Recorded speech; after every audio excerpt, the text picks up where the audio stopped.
Hello student, आप सब कैसे हो। उम्मीद करते हैं आप सभी लोग अच्छे होंगे। तो स्टूडेंट, आज की इस वीडियो में हम बात करेंगे क्लास 8 सब्जेक्ट मैथ और सब्जेक्ट मैथ में चैप्टर 2 के बारे में हम लोग बात कर रहे थे। और चैप्टर 2 का क्या नाम था? एक्सपोनेंट। और एक्सपोनेंट में जो चैप्टर का इंट्रोडक्शन है इसके बारे में हम डिस्कस कर लिए हैं। और जो आपका एक्सपोनेंट की जो पहली एक्सरसाइज है उसको भी हम अच्छे तरीके से कंप्लीट कर लिए हैं।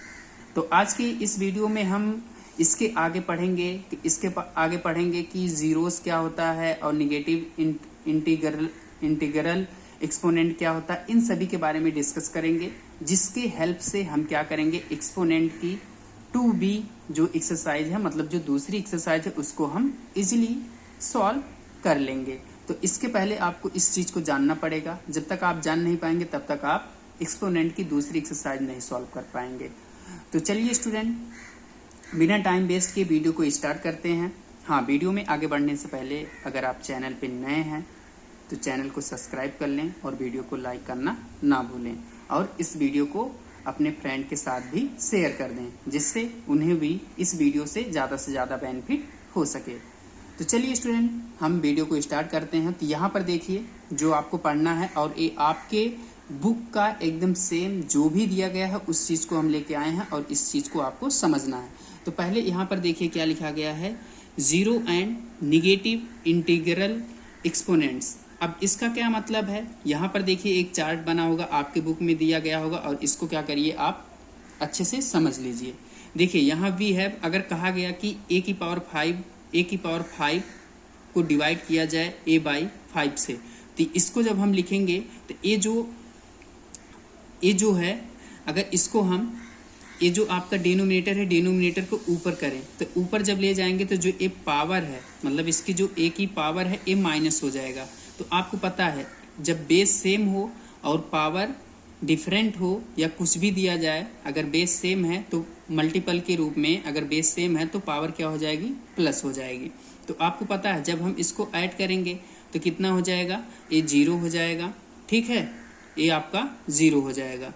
और ये कहोगे कि कैसे ए 5 हो गया। अब देखिए, अब जब आप इसको ऐसे लिखेंगे, ए आपका दोनों सेम है तो यहाँ पर इसीलिए 5 हो जाएगा। तो यहाँ पर ए की पावर क्या हो जाएगी, 0। अब लेकिन बी ऑलरेडी हम जानते हैं, अगर ए की पावर 5 है और उसको डिवाइड किया जाए ए की पावर 5 से, तो आंसर कितना आता है, 1 आता है। ए 1 के बराबर होगा। इसीलिए हम लोग पढ़े हैं कि अगर किसी भी बेस की पावर अगर 0 है तो वो किसके बराबर होता है, 1 के बराबर है। इसी को हमको क्या करना था, समझना था। तो ये चीज आप एक चीज हमेशा याद रखिएगा, अगर यहाँ पर 256 की पावर 0 हो तो ऑलवेज आंसर 1 आएगा। इसको आप कभी भी मत भूलिएगा। अगर बेस में कोई भी संख्या लिखी है, अगर बेस की पावर 0 हो तो आंसर हमेशा आप 1 बताएंगे, याद रहे। इसके बाद ऐसे देखिए जो सेकंड केस है, सेकंड केस में क्या कहा गया, अगर ए की मतलब बेस की पावर 3 है और उसको डिवाइड किया जाए कि मतलब बेस की पावर 9, मतलब ये जो आपका ए है, ए की पावर 9 है, और ए की पावर 3 को ए की पावर 9 से डिवाइड किया जाए, तो जब इसको डिवाइड किया जाता है तो जब इसको हम ऊपर ले जाते हैं तो जब इसको हम ऊपर ले जाएंगे तो यहाँ पर इसीलिए हम माइनस नहीं लिखें, जब इसको हम डिनोमिनेटर को ऊपर ले जाएंगे तो ये पावर आपकी जो है बेस की पावर क्या हो जाएगी, माइनस। और आपको पता है अगर बेस सेम है तो जब मल्टीप्लाई करते हैं तो जो पावर होती है ऐड हो जाती है। जब हम ऐड करेंगे तो यहाँ पर ए की पावर -6 हो जाएगी। वही सेम केस अगर यहाँ पर कहा गया कि न्यूमिनेटर को नीचे लेके आओगे तो तब भी वही आपका बात क्या हो जाएगा, 1/a⁴। बात समझ में आ रही है। इसके बाद यहाँ पर कहा गया अगर ए की पावर मतलब बेस की पावर -6 है तो इसको हम क्या लिख सकते हैं, 1/a⁴ पॉजिटिव के केस में। क्लियर है? उम्मीद करते हैं यहाँ तक आपको समझ में आ गया होगा। इसके बाद देखिए नीचे कुछ और चीज़ लिखी गई है, इसको हम समझ लेते हैं जो बहुत ही इंपॉर्टेंस है। देखिए तो इसमें देखिए क्या है, कहा गया कि अगर हम मान लें a/v एनी नॉन जीरो, अगर एक कोई जीरो है rational numbers, and let n be any positive integer. ठीक है, तो देखो जैसे a/b की पावर a/b की पावर 0 है, मतलब बेस का पावर 0 है, तो यहाँ पर आंसर क्या होगा, 1 होगा, जो अभी हम पढ़े हैं। अगर यही कहा गया कि a/b की पावर माइनस n है, तो यहाँ पर क्या हो जाएगा, इसको हम क्या करेंगे, इस केस में बदल लेंगे जो अभी मैं आपको सेकंड वाला रो बताया हूँ। तो इसका मतलब क्या हो जाएगा, 1/a by v की पावर n हो जाएगी। क्लियर है? तो इसी को हम लिख सकते हैं दैट इज b/a, मतलब इसको जब हम चेंज कर देंगे तो a क्या हो जाएगा, b/a की पावर n। क्लियर है? इसके बाद आगे देखते हैं। अब कहा गया कि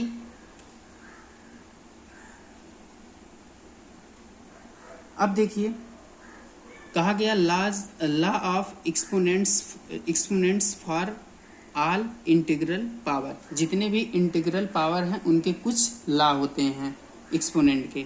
तो इम्पोर्टेंस पॉइंट क्या है, अगर मान लें हम a/b and c/d any non zero rational number, a/b and c/d ये क्या है, कोई एक नॉन रेशनल नंबर है, नॉन जीरो रेशनल नंबर है। तो एंड इसके बाद लेट कर लें m and n be any integer, ये जो यम है और n ये आपका क्या रहेगा, इंटीजर रहेगा। और आप सब इंटीजर पढ़ चुके हैं, इंटीजर क्या होता है पहले ही मैं आपको बता चुका हूँ पहले चैप्टर में। नहीं पढ़े हैं तो चैनल पर प्लेलिस्ट अवेलेबल है, वहां पर आप अच्छे तरीके से सभी वीडियो को देख सकते हैं।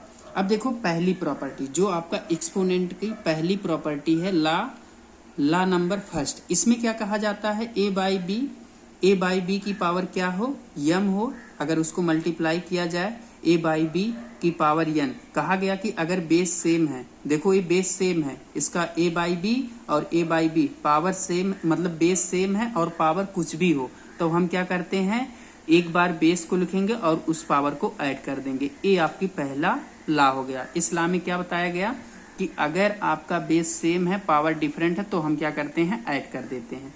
अब देखिए एग्जाम्पल है, एग्जाम्पल से पहले इसको हम समझ लेते हैं। कहा गया कि a/b का मान 2/3 है और m का पावर 4 है और n की पावर 2 है, इसे भी आपको जानना है।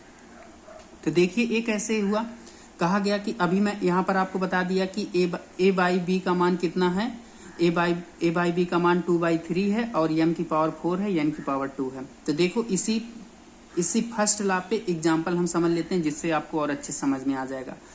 2/3 की पावर 4 है, इंटू करें 2/3 की पावर 2 है। अब देखो यहाँ पर आपका बेस सेम हुआ, मतलब हमको क्या करना है, पहला लॉ यूज करना है। तो जब बेस सेम हो जाएगी पावर ऐड कर देंगे। तो देखो वही हम क्या करेंगे, बेस को एक बार लिख लेंगे, 2/3 पावर को ऐड कर दिए तो यहाँ पर आ गया 2/3 पावर 6। और इसको जब हम क्या करेंगे, इसको 2 को 6 टाइम लिख के मल्टीप्लाई कर देंगे और 3 को 6 टाइम लिख के मल्टीप्लाई करेंगे तो आंसर आपका आ जाएगा 64/729। ठीक है। इसके बाद सेकंड लॉ। अब देखिए सेकंड लॉ क्या कहता है, बस आपको समझना है, एकदम बहुत इजी है। सेकंड लॉ क्या कह रहा है कि सेकंड लॉ क्या कह रहा है, अगर a/b ब्रेकेट m और उसके बाद होल ब्रेकेट हो, एक बड़ा ब्रेकेट की पावर n हो, तो इसको हम कैसे सॉल्व करते हैं। जो a/b है तो हम क्या करते हैं, पावर का मल्टीप्लाई कर देते हैं, पावर में मल्टीप्लाई कर देते हैं। तो यहाँ पर देखिए a/b और पावर में मल्टीप्लाई किया गया तो ये क्या हो गया, m इंटू n। ये आपका सेकंड लॉ और ये सभी बहुत ही इंपॉर्टेंस है, आगे आपको कंपटीशन में काम देगा। ठीक, अब इसी पे हम क्या करते हैं, एग्जाम्पल सॉल्व कर लेते हैं। एग्जाम्पल सॉल्व करने से पहले हम ये समझ लेते हैं कि ये 2/3 क्या है। देखो वेयर एज जहां पर a/b का मान हम क्या लेंगे, 2/3 लेंगे और m की पावर 2 लेंगे और n की पावर 1 लेंगे। क्लियर है? अब यहाँ पर आपको कोई भी प्रॉब्लम नहीं होगी। देखिए सेम सेकंड लॉ पे है, 2/3 ब्रैकेट की पावर 2 और उसके बाद एक बड़ा ब्रैकेट है, बड़ा ब्रैकेट की पावर कितना है, 1 है। तो अभी मैं बताया हूं जो सेकंड प्रॉपर्टी होती है या सेकंड लॉ होता है उसमें पावर का मल्टीप्लाई हो जाएगा। देखो पावर का मल्टीप्लाई कर लिए और आपका जो बेस है वही रहेगा 2/3।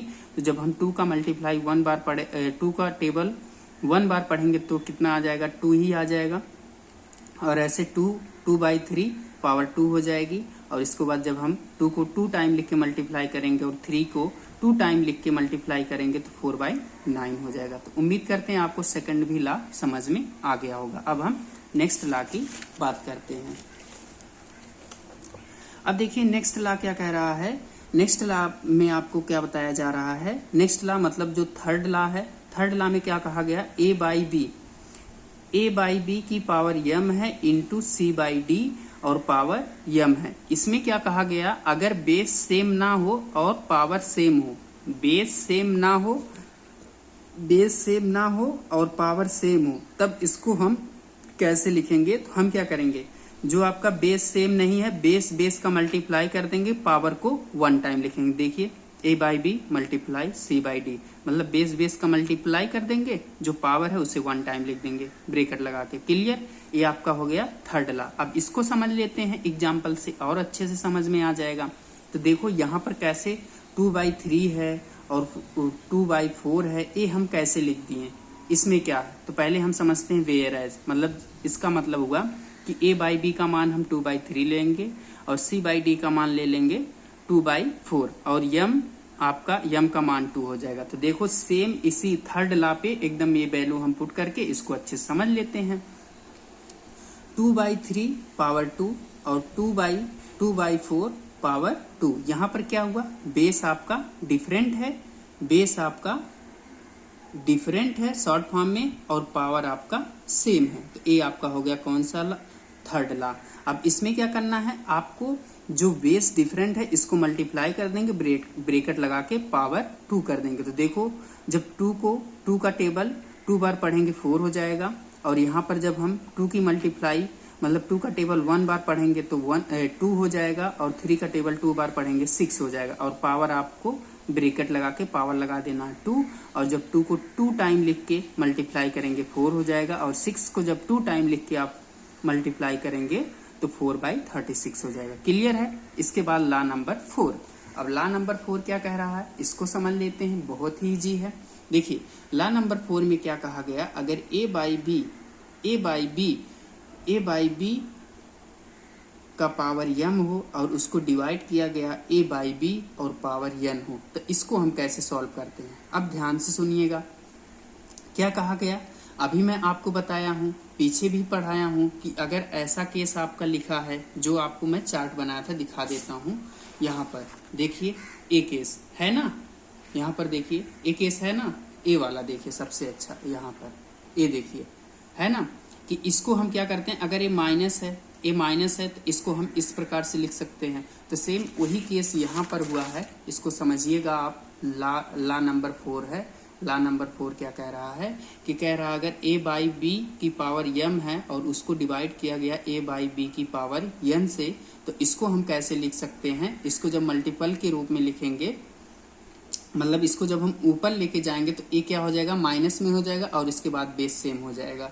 ठीक है, अभी और अच्छे तरीके से आपको समझ में आ जाएगा एग्जाम्पल जब आपको बताएंगे। तो यहाँ पर देखिए a बाई बी का मान 2/3 और m की पावर 4, n की पावर 2 हम रखेंगे। तो हम क्या करते हैं, ला नंबर 4 में इसकी वैल्यू पुट कर देते हैं। देखिए पुट कर दिए 2/3 पावर 4 और डिवाइड किया गया 2/3 और पावर 2 हो गया। और इसके बाद एक कैसे आया, देखो मैं एक आपको इजी वे में बताता हूँ। जैसे मैंने कहा a की पावर 1 हो गई और a की पावर 1 हो गया, और b की पावर मतलब a की पावर 2 हो गया, मतलब यही हुआ ना, इसको डिवाइड किया गया। अब इसको ऊपर लेके जाओ, जब ऊपर लेके जाएंगे तो a की पावर 1 और मल्टीप्लाई, और a की पावर a क्या हो जाएगी, माइनस में हो जाएगी। जब मल्टीप्लाई करेंगे तो ये देखो बेस सेम हो गया। तो आपको पता है पावर कुछ भी हो उसको हम क्या करेंगे, ऐड कर देंगे। देखिए वही केस आया कि 2/3 और हम क्या किए, पावर को ऐड कर दिए, बेस सेम हो गया। तो 4 - 2 और यहाँ पर 2/3 पावर 2 हो गया, और 2 को 2 टाइम लिख के मल्टीप्लाई कर दिए, और 3 को 2 टाइम लिख के, तो आंसर आ गया 4/9। उम्मीद करते हैं आपको चौथा भी ला समझ में आ गया। अब इसके बाद देखिए आपका जो पांचवा ला है, पांचवा ला क्या कह रहा है, for any non zero rational number a by B and a positive integer. तो ये कहा गया a by n power -n हो, तो इसको हम क्या कर सकते हैं, ये जो आपका बेस है, ये जो बेस है, बेस को हम क्या कर सकते हैं, बेस को जब हम मतलब इसको रेसिप्रोकल कर देंगे, मतलब a बाई बी को रेसिप्रोकल कर देंगे, तो यहाँ पर क्या हो जाएगा, b बाई ए, और ये जो माइनस का सिंबल है पॉजिटिव बन जाएगा। ये पांचवा ला आपको समझ में आ गया होगा, ये भी बहुत इंपॉर्टेंट है। अब इस पे हम क्या करते हैं, यहाँ पर देखिए कैसे वो आ गया। देखो वही चीज़ था, इसको हमने क्या किया, नीचे लिख दिया। मतलब इसको जब हम नीचे लिख दिया तो ए पावर ए क्या हो गया, ए पॉजिटिव में हो गया, पॉजिटिव में हो गया। जब इसको हम ऊपर ले जाएंगे तो ए ऊपर हो जाएगा। देखो ए बाई एन हो गया, ए बाई ए की पावर एन हो गया, इंटू बी की पावर एन है, और मल्टीप्लाई 1। अब भाई किसी भी वैल्यू से अगर 1 का मल्टीप्लाई करेंगे तो वही वैल्यू आएगा, इसमें भी वही केस आया। तो यहाँ पर हो गया b की पावर n और a की power n is equal to b by a की पावर n, मतलब वही सीधे सीधे समझ जाइए, उसको क्या किया गया, रेसिप्रोकल कर दिया गया। तो ये आपका था ऐसे कुछ ला जो इम्पोर्टेंस से कैसे आया। क्लियर। अब इस पे एग्जाम्पल की बात कर लेते हैं। एग्जाम्पल क्या है, जैसे यहाँ पर देखो -2 की पावर -1, अब इसको चेंज कर लो, इसको पॉजिटिव में कर लो तो ये हो जाएगा 1 बाई -2, और पावर आपको पता है 1 की कुछ भी रहे कुछ से कोई मतलब नहीं है, वही आंसर आएगा। तो यहाँ पर क्या करो, इसको ये जो माइनस इसको ऊपर भेज दो, ये आपका आंसर हो गया। और ऐसे सिमिलरली ये दूसरा एग्जाम्पल आपका हो गया। अब देखो आगे क्या कहा गया है, इसको समझ लेते हैं। इसमें क्या कहा गया, ये चीज़ क्या बताया जा रहा है, expressing very small number in standard form and scientific notation exponential. कहा गया कि जो आपको नंबर कोई दिया जाएगा उसको क्या करना, आपको स्टैंडर्ड फॉर्म में करना, वो भी किसमें, साइंटिफिक नोटेशन एक्सपोनेंट्स। इसको हम समझ लेते हैं, अभी आपको अच्छे समझ में आएगा। A number is said to be, बताता है कि be in scientific notation if it express as the product of a number between. कहा गया कि जो भी नंबर आएगा उसको हम क्या करेंगे, 1 और 10 के बीच में उसको प्रोडक्ट करेंगे और इंटीग्रल पावर ऑफ 10, ठीक है, मतलब जो 10 की पावर लिखेंगे। अब जैसे यहाँ पर देखो कुछ एग्जाम्पल दिए गए हैं, इसको आपको समझना है। एग्जाम्पल क्या दिया गया है, कहा गया कि यहाँ पर लिखा गया है आपका 42,600। इसको क्या करना है, आपको साइंटिफिक नोटेशन में बदलना है। तो देखो ये क्या करना है, आपको शॉर्ट फॉर्म में लिखना है, स्टैंडर्ड फॉर्म में बनाना है। तो ये देखो आपको कैसे लिखना है, कहा गया कितने नंबर, 1 2 3 4 5 लिखे गए हैं। जो आपका फर्स्ट नंबर है उसको उसके बाद पॉइंट लगा दो, और क्या करो, इस 4 को ऐसे छिपा लो। जब पॉइंट लगा लोगे नंबर के बीच में, जो इधर आपका लेफ्ट साइड में है, तो 4.26 और कितने नंबर, 1 2 3 4, और उसके बाद 10 की पावर 4 कर दोगे, और इसमें अगर इतने से मल्टीप्लाई करोगे तो यही आएगा। क्लियर। ऐसे ए भी दिया गया है, इसको काउंट कर लो, मतलब ये देखो आपको 823 इस नंबर को ऐसे लिख लो, और उसके बाद क्या करो, ये जो 8 है 8 के आगे पॉइंट लगा दो। क्लियर। अब 8 को ऐसे छुपा लो, 1 2 3 4 5 6 7 8 9, और क्या करो 10 की पावर 9 कर दो। क्लियर। तो ऐसे आपको ये देखो डेसिमल में मिलेगा, तो ये बहुत ईजी है, अभी मैं बताया हूँ। यहाँ पर सब प्रॉपर्टी मतलब ला जितना पढ़ा है वही यूज हो रहा है। तो डेसिमल है, अब जब इस पॉइंट को हटाओगे तो कितना हो जाएगा, 3/100, और 3/100। अब इसको 100 को क्या करो, पावर के रूप में लिख दो, 10 को पावर के रूप में लिख दो। तो हम क्या करेंगे, यहाँ पर 1 लिख के, मतलब 1 है और 10 और कितने जीरो, 1 2, और यहाँ 2 लिख देंगे, और इसी को ऊपर कर दोगे तो माइनस में हो जाएगा। ये आपका आंसर आ गया। तो ऐसे हम पॉइंट वाला करते हैं। एक लास्ट है नीचे वाला जो बहुत बड़ा है, इसको कैसे करते हैं देखो। पहले क्या करना है, जो नंबर दिया गया है नंबर को लिख लो, ठीक है, सीधी सी बात। अब क्या करना है, इसका दूसरा मेथड बता रहे हैं। अब पॉइंट हटाओगे फिर वही काम करोगे, ये डायरेक्ट बता दे रहा हूँ। नंबर लिखा गया, नंबर लिख लो, फिर 1 के बाद पॉइंट लगाओ। अब इसके बाद क्या करना है, इस पॉइंट को ऐसे छिपाओ, 1 2 3 4 5 6 लिखा गया है, ठीक है, ये आपका 6 लिखा गया है। अब 6 का मतलब इसको क्या किया गया है, इंटू 10 की पावर -4। ये कैसे हुआ देखो, जब इसको इसके नीचे यहाँ पर समझिए, ये जब आपका है 0.0000123। अब क्या करना है, पॉइंट हटा के लिखेंगे तो 2 3, ठीक, पॉइंट हटाएंगे कितना हो जाएगा, 1 2 3 4 5 6। तो हम क्या करेंगे, यहाँ पर 2 2, ये 6 हो गया। अब इसको क्या करना है, 1 2 3, यहाँ पर कितना हम लिख देंगे, 10 की पावर कितना, 2 2 6, 10 की पावर 6। अब इसको ऊपर कर दीजिए, तो 1 2 3, और जैसे हम ऊपर करेंगे तो ये कितना हो जाएगा आपका, इंटू 10 की पावर -6। इतनी बात समझ में आई। अब इसको क्या करो, पॉइंट के रूप में लिखो, जैसे यहाँ पर देखो चेंज किया गया। जब पॉइंट के रूप में लिखोगे 1 2 3 मल्टीपल, और यहाँ पर कितना करोगे, 10 की पावर 2 और इंटू और 10 की पावर 6। अब पता है आपका बेस सेम है, तो माइनस करो, कितना आ जाएगा, 1 2 3, अरे यार 1 2 1 2 3 मल्टीपल 10⁻⁻⁴। देखो ए आपका आ गया। कैसे हुआ एक बार फिर से बताता हूँ। क्या करो, इसको क्या करो, इसको फ्रैक्शन में बदलो, फ्रैक्शन में ऐसे बदल लिए। फिर इसको क्या करो, डिनोमिनेटर को पावर के रूप में लिख लो, लिख लिए। फिर पावर को ऊपर ले, डिनोमिनेटर को ऊपर ले जाओ तो ये माइनस में हो गया। अब जो 1 2 3 है इसको क्या करो, पॉइंट लगाओ। जैसे पॉइंट लगाओगे तो यहाँ पर क्या हो जाएगा, 10⁻² हो जाएगा। और इसके बाद आपको पता है, देखो बेस सेम हो गया और पावर हम क्या करते हैं, ऐड कर देते हैं। जब ऐड करेंगे तो यहाँ पर -4 हो जाएगा और ये आपका ऐसे हो जाएगा। क्लियर। अब यहाँ पर आपका ये भी जो इंट्रोडक्शन है कंप्लीट होता है। और उम्मीद करते हैं जो भी यहाँ पर लॉ बताया गया है, जो भी स्टैंडर्ड फॉर्म बताया गया है, उन सभी को आपको अच्छे तरीके से समझ में आ गया होगा। तो उम्मीद करते हैं आप सभी लोग को अच्छे तरीके से समझ में आ गया होगा। अगर वीडियो पसंद आई हो तो वीडियो को लाइक करें और चैनल को सब्सक्राइब करना ना भूलें और इस वीडियो को ज़्यादा से ज़्यादा शेयर करें। तो चलिए स्टूडेंट, मैं आपके साथ नेक्स्ट वीडियो में मिलता हूँ। Thank you.